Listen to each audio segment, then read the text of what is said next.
बर्चणा विधायक अमर कुमार नायकों कर कमल राज्य सरकार पूर्त विभाग पक्षर विक्रम तीरण पंचायत 7 कोटी 83 लक्ष 90 हजार टंकार शिलान्यास करने सह विभिन्न उन्नयनमूलक कार्यर शिलान्यास कले। एही कार्यक्रम में मुख्य अतिथि भाव विधायक अमर कुमार नायक जोगदे नूतन प्रकल्प गुड़िकर शुभारंभ करते।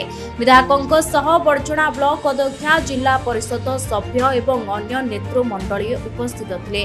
विधायक निज अभिभाषण में बर्चणार विकास धारा आगे चलिबो बोली कहिथिले। कोटी टंकार प्रकल्प आज विक्रम तीरण पंचायत विभिन्न प्रकल्प माध्यम आम आज शुभ शिलान्यास कार्यक्रम कलु। प्रथम कथा गोबंडिया विक्रम तीरण रास्तार उन्नतीकरण और प्रशस्तीकरण व्यवस्था सी 9 कोटी ऊर्ध्व थिला किंतु कटिक 7 कोटी 80 लक्ष टंकार से प्रकल्प ताको शुभ शिलान्यास कलु। ता सहित आंबेडकर सीसी टू आरंभ करी लाइब्रेरी मॉडल अंगनवाड़ी एवं श्मशान को रास्ता ये सबको मिसईक आम पाखापाखि 9 कोटी प्रकल्प आज शिलान्यास देलु एवं पाखापाखि 10 कोटी टंकार प्रकल्प आज आम विक्रम तीरण पंचायत रे कार्यक्रम करने शिलान्यास करी तार क्रियान्वयन करने निर्देश देलु।